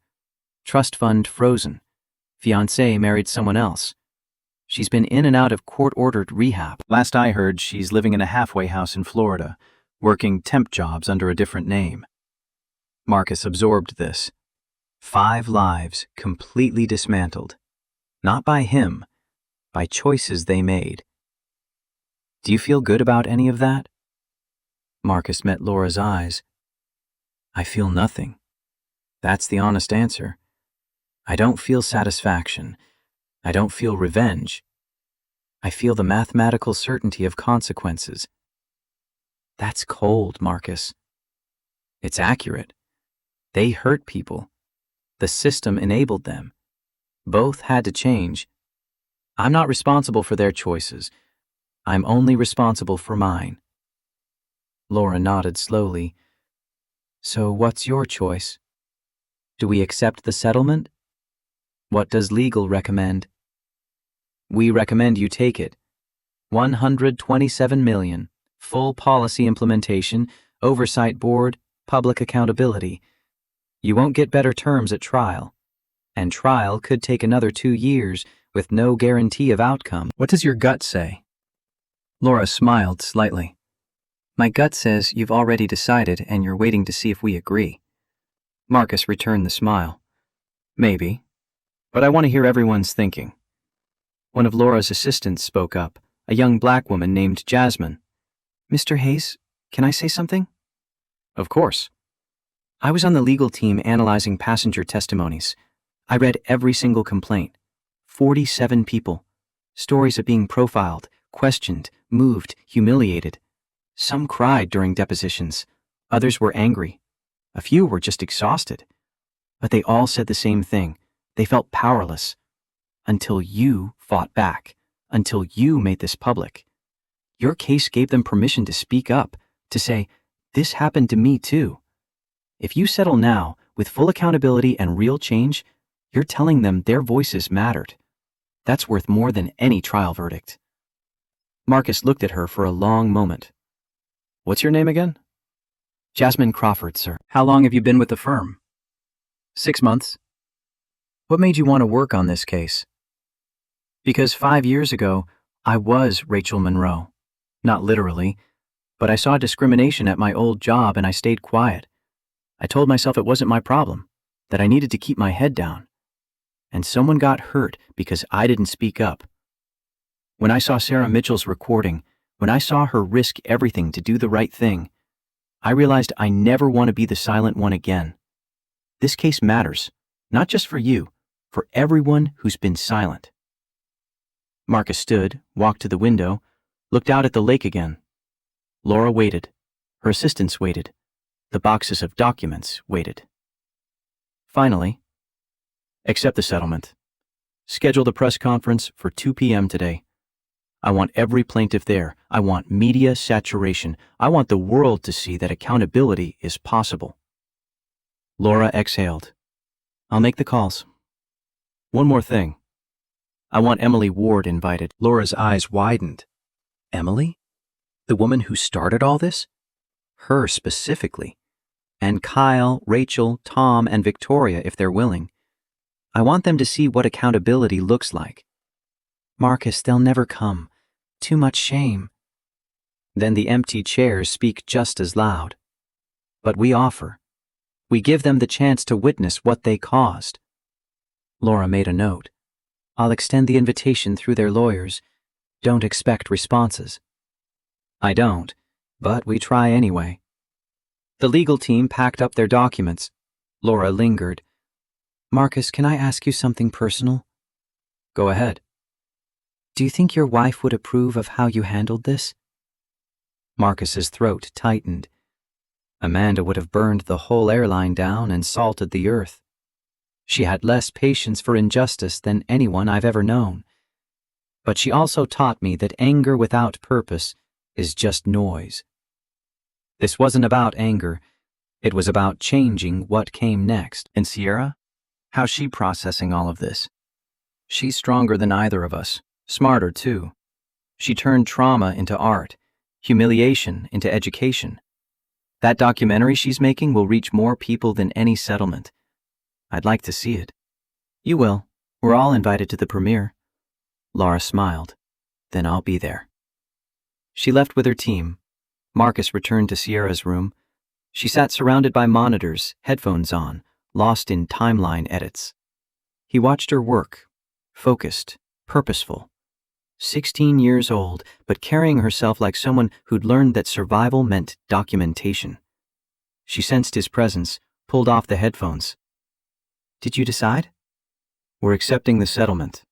Press conference at 2 p.m. Good. That's the right choice. You think so? I know so.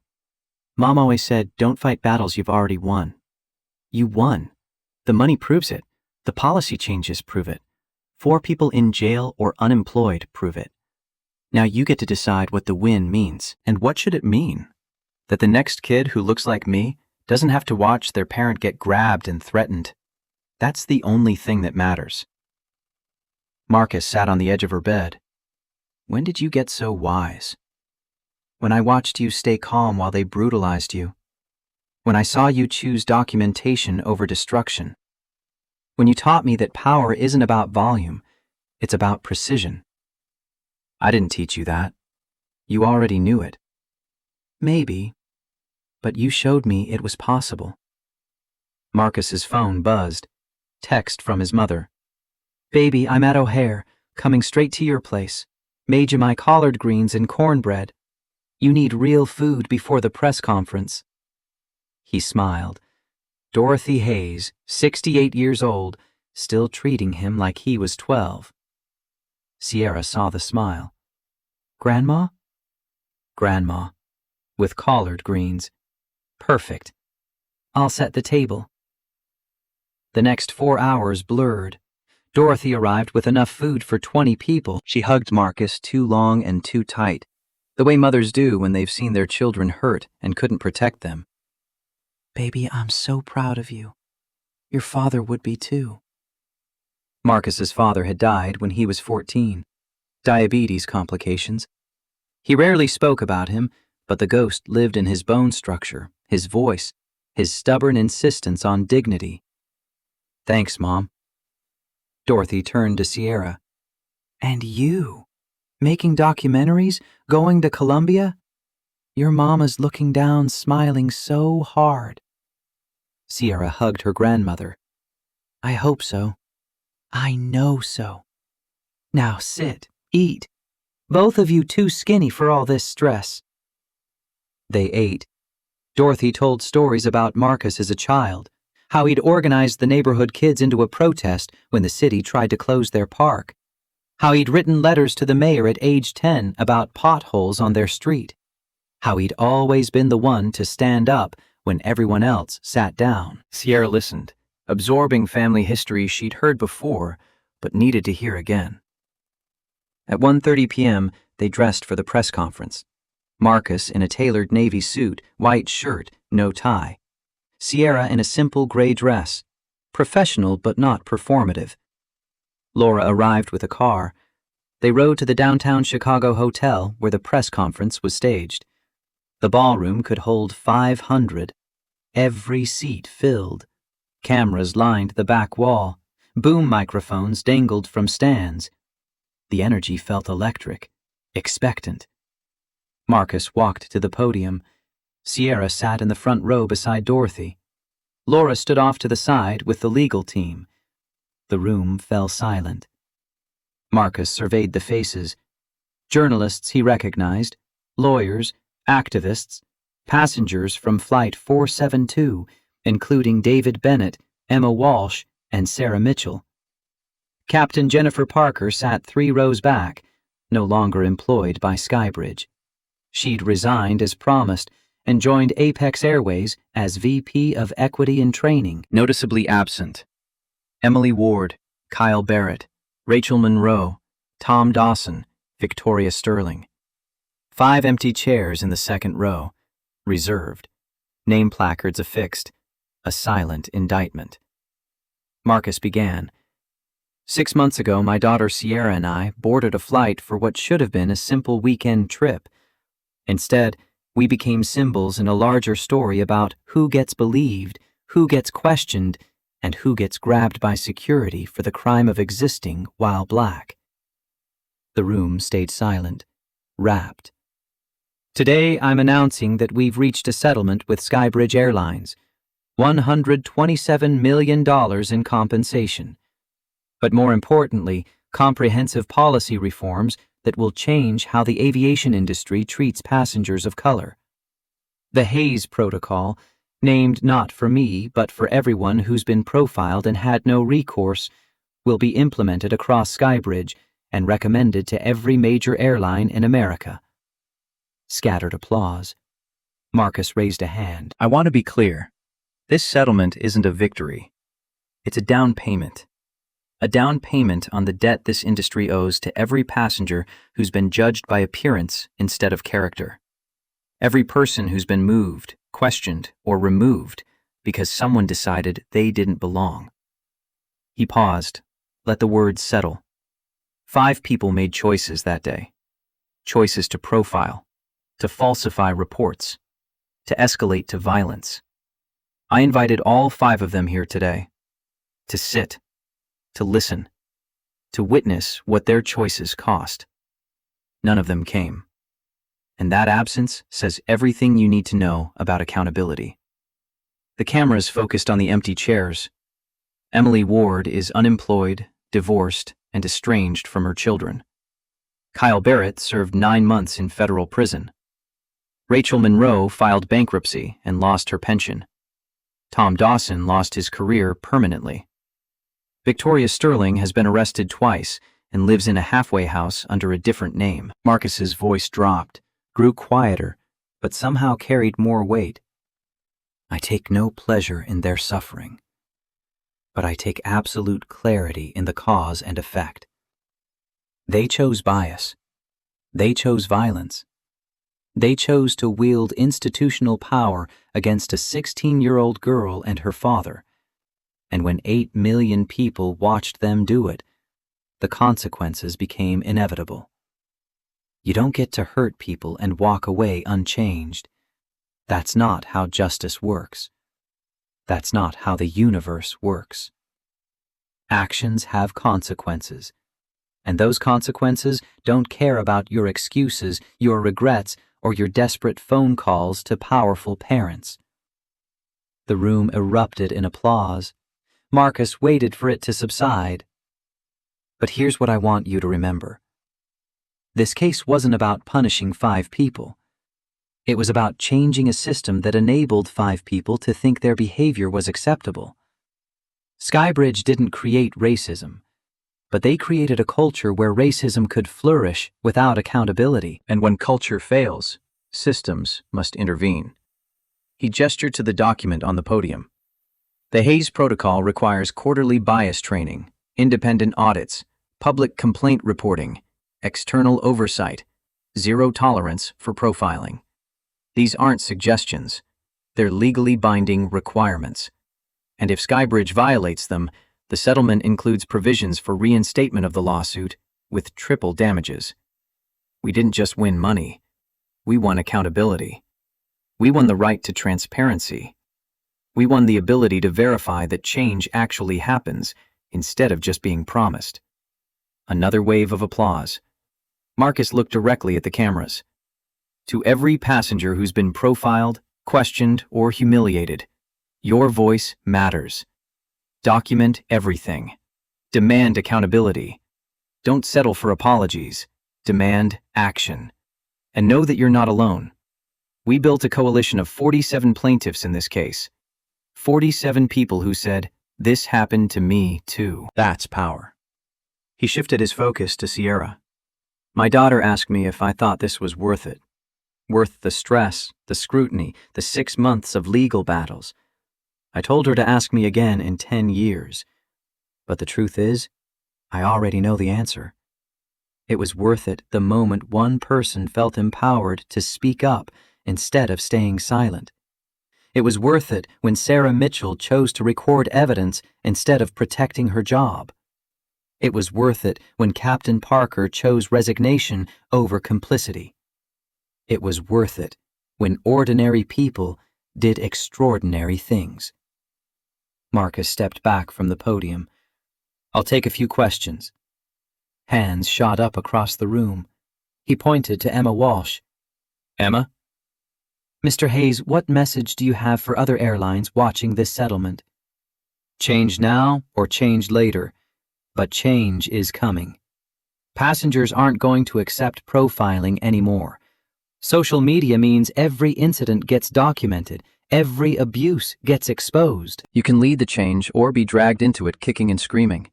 Either way, the industry you built on implicit bias is dying.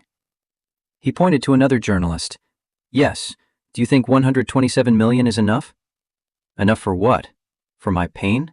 No amount of money erases watching my daughter cry while security grabbed her father.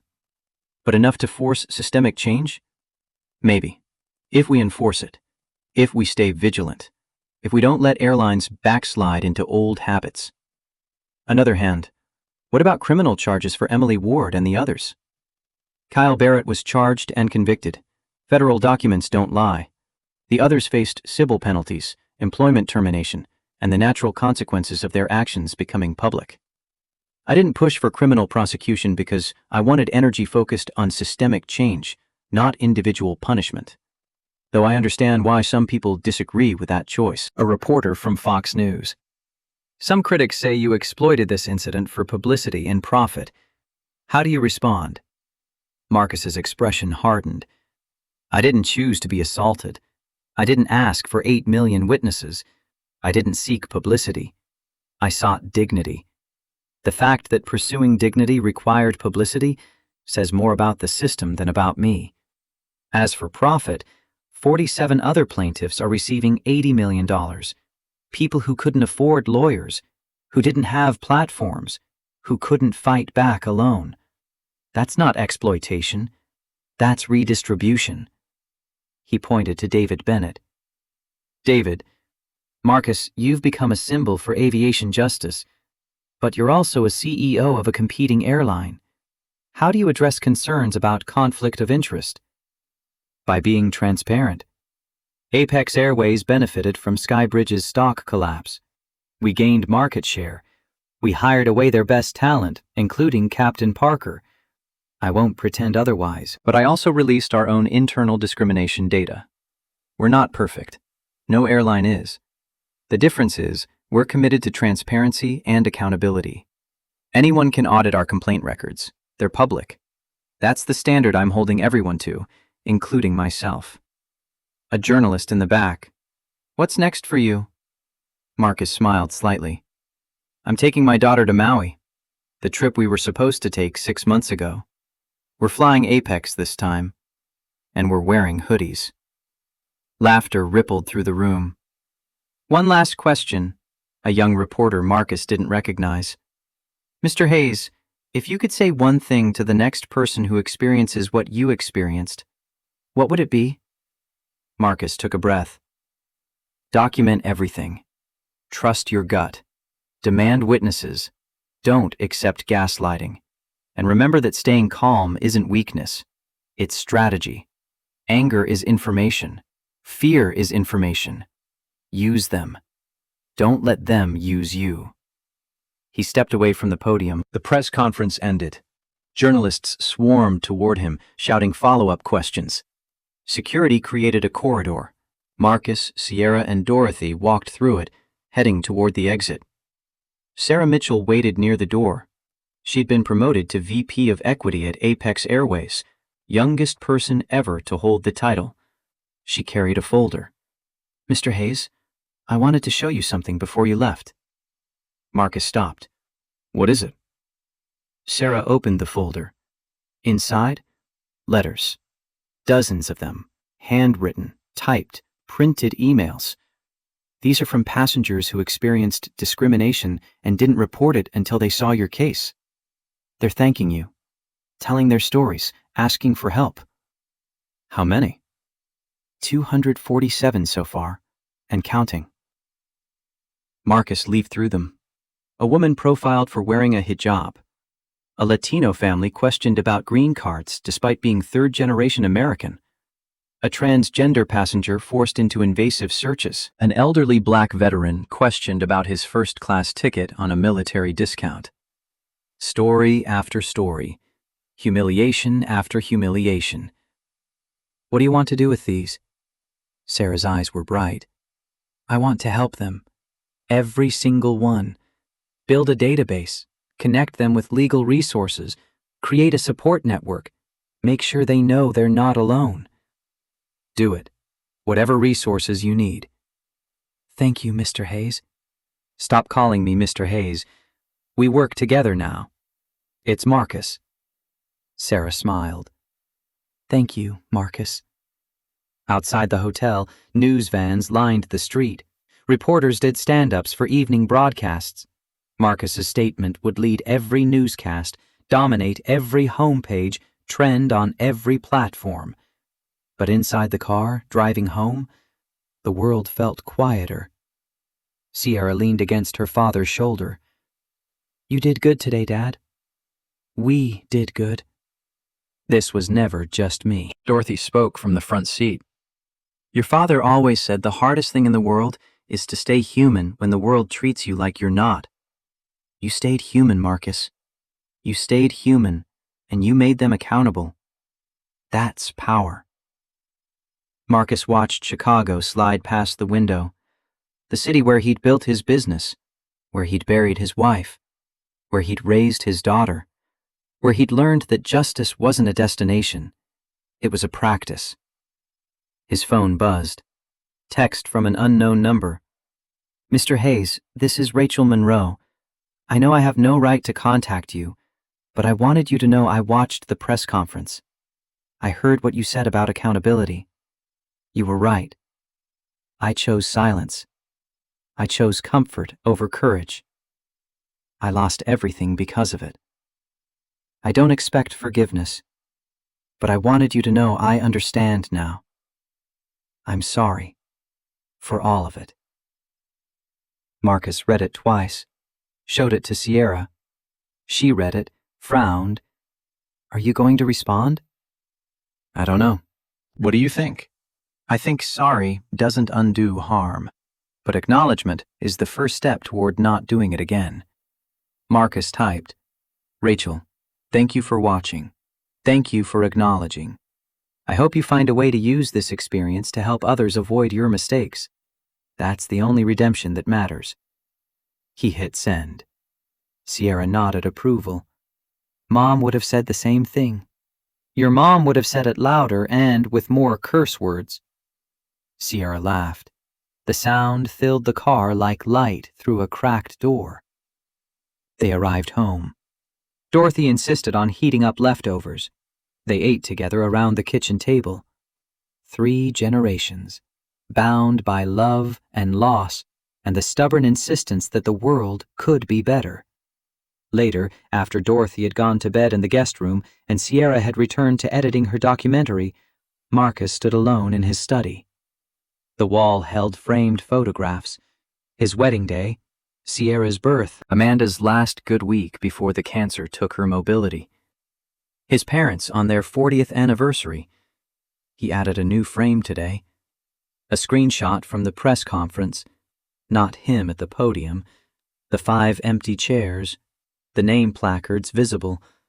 A reminder, not of victory, of consequences. His phone rang. Unknown number. He almost declined, but something made him answer. Mr. Hayes? The voice was female, young, uncertain. This is Marcus. My name is Christina Reeves. I'm a flight attendant with United Airlines. I saw your press conference. I saw what you did. And I need to tell you something. Go ahead. 3 years ago, I was Sarah Mitchell. I saw a black passenger being profiled by my supervisor. I knew it was wrong. I stayed silent because I needed my job. The passenger got removed from the flight, filed a complaint. Nothing happened. I've carried that guilt every day since. When I saw your case, when I saw Sarah's recording, I realized I could have been her. I should have been her. So I'm calling to say thank you, and to ask what I can do now. Marcus closed his eyes. What's your airline's policy on discrimination complaints? We have one, but it's not enforced. Just paperwork that disappears. Then you make noise. You document. You push for change from inside. You be the person you wish you'd been 3 years ago. That's what you do. Will it matter? I don't know. but silence guarantees it won't. Christina's voice steadied. Okay, I'll try. I'll really try this time. That's all anyone can ask. She hung up. Marcus sat in the silence of his study. Outside, Chicago's night skyline glittered. Millions of lives proceeding in parallel, each one carrying stories of harm and healing, justice and injustice, silence and testimony. He thought about Amanda, about the fire she carried, the way she refused to let the world diminish her or anyone she loved. She would have approved of the settlement, not because of the money, because of the accountability, because change demanded confrontation. Sierra appeared in the doorway. Dad, the documentary's done. Want to watch? Marcus stood. Absolutely. They settled on the couch. Sierra queued up the final cut. 90 minutes of footage. The incident on the plane, interviews with witnesses, legal proceedings, congressional testimony, the settlement announcement. And woven through it all, Sierra's narration. Her 16-year-old voice carried weight beyond her years. This is a story about what happens when people choose documentation over silence. When ordinary humans become witnesses. When one moment of brutality becomes a catalyst for change. This is also a story about my dad. About watching the man I love most in the world be treated like a criminal for existing. About learning that justice isn't given, it's demanded. And about understanding that courage isn't the absence of fear, it's action despite it. The documentary ended with split screen, left side. Marcus and Sierra walking through Detroit Metro after the incident, heads high, surrounded by cameras. Right side. Marcus and Sierra in the same terminal 6 months later, boarding a flight to Maui. Relaxed, laughing, free. Sierra's final narration. 6 months ago, my father and I were assaulted for being black in first class. Today, we fly in first class with dignity intact. That's not a happy ending. It's a beginning. The beginning of accountability. The beginning of change. The beginning of a world where my children won't have to document their parents' humiliation to demand basic respect. We're not there yet, but we're closer. And that's worth everything. The screen faded to black. Marcus sat motionless, tears streaming down his face. Sierra watched him. Too much? It's perfect. Absolutely perfect. She leaned against his shoulder. We did this together, Dad. Every part of it. I know. And I'm so proud of who you're becoming. Who we're becoming. Because you're different too. You're not just the CEO who got assaulted. You're the person who turned assault into accountability. That's legacy. Your mom taught me that. Turn pain into purpose. And you taught me. Now I'm teaching others. They sat together on the couch, father and daughter, survivors and witnesses, watching the city lights paint patterns on the ceiling. Tomorrow they would fly to Maui, in first class, wearing hoodies if they wanted, knowing that 47 people received justice because they refused to stay silent, knowing that 247 more people felt empowered to tell their stories, knowing that 5 people faced consequences, knowing that one airline changed its policies, knowing that one industry felt pressure to do better. It wasn't enough. It would never be enough until the system itself transformed. But it was something. And something was how revolutions started. Not with explosions, with documentation, with witnesses, with ordinary people choosing extraordinary courage when the moment demanded it. Marcus's phone buzzed one final time. Text from Laura. Final settlement approved by judge. Wire transfer complete. Hayes protocol implementation begins Monday. You did it. Marcus showed Sierra. She read it, nodded. Now what? Now we rest. Then we keep going. Forever? Until we don't have to anymore. And when will that be? When a black father can sit in first class with his daughter and nobody questions whether they belong there. When existing while black isn't treated as probable cause. When accountability is automatic instead of exceptional. Sierra smiled. So basically forever. Basically forever. They sat in comfortable silence. Outside, the city breathed. Inside, two people who'd turned trauma into transformation rested before the next battle. Because the work was never finished, only the chapter. And the next chapter was already beginning.